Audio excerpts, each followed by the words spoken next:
Hello students, this video lecture is on operating system for BE 4th and CSE students by Ms. Neelam Sharma, Assistant Professor CSE Department. इसके previous video lecture में हमने पढ़ा था कि demand paging क्या होती है। Demand paging के थ्रू जो एरर आता है उसको पेज फॉल्ट एरर बोलते हैं। पेज फॉल्ट एरर को दूर करने के लिए हम पेज रिप्लेसमेंट एल्गोरिदम्स का यूज़ करते हैं। पेज रिप्लेसमेंट एल्गोरिदम जो है वो फ्रेम्स के थ्रू काम करते हैं, जो हमने पेजिंग के कॉन्सेप्ट में पढ़ा था कि पहले तो मेमोरी को पेज में डिवाइड किया जाता है, सेकेंडरी मेमोरी को और प्राइमरी मेमोरी को फ्रेम्स में डिवाइड किया जाता है इक्वल साइज़ के। इस वीडियो लेक्चर में हम फ्रेम्स के थ्रू कैसे पेज रिप्लेसमेंट एल्गोरिदम की न्यूमेरिकल सॉल्व करते हैं, जो कि आपके एग्ज़ाम में हर बार आते हैं इस यूनिट से, उसको देख लेते हैं।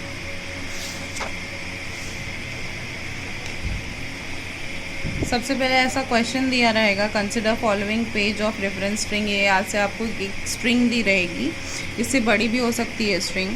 उसके बाद आपको फ्रेम का साइज़ दिया रहेगा, assume frame size is equals to 3, और पूछेगा कि कितने पेज फॉल्ट होंगे आपको। उसके बाद किस किस मेथड से आपको निकालना है कि फीफो, ऑप्टिमल और लीस्ट सिंपली यूज एल्गोरिदम का यूज़ करके।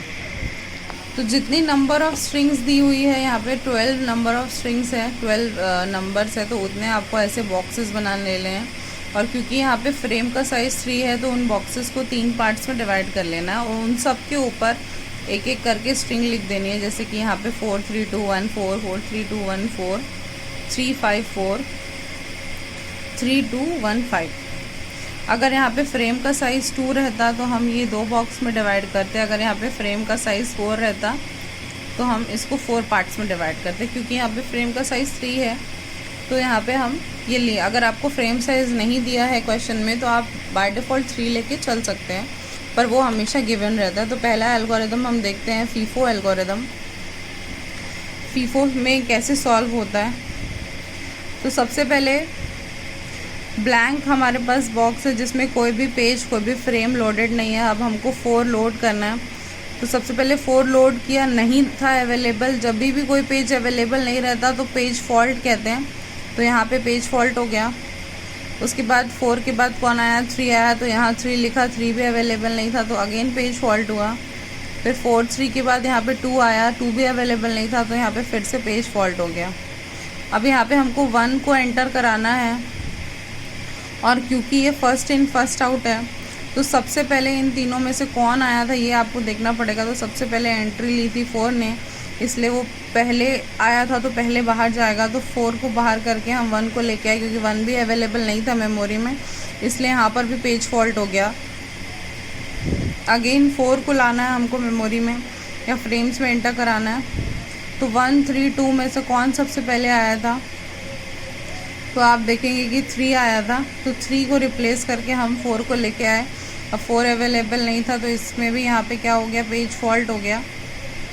अब यहाँ पे देखिए फिर से 3 को एंटर कराना है। तो 1 4 और 2 में से सबसे पहले कौन आया था, तो 1 और 4 तो अभी अभी आए हैं। सबसे पहले उनसे पहले कौन आया था, 2 आया था, तो 2 को बाहर किया और 3 को अंदर कराया। और क्योंकि यहाँ पे 3 नहीं था तो अगेन पेज फॉल्ट हो गया।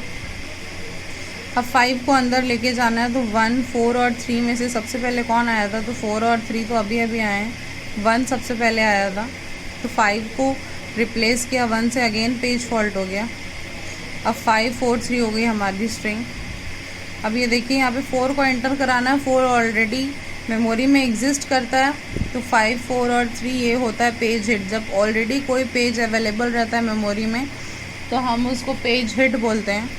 तो 4 अवेलेबल था तो ये पेज हिट हुआ। सिमिलरली 3 अवेलेबल था तो ये भी पेज हिट हुआ।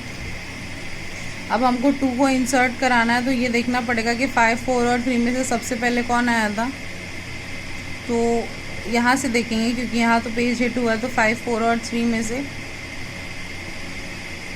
सबसे पहले 4 आया था।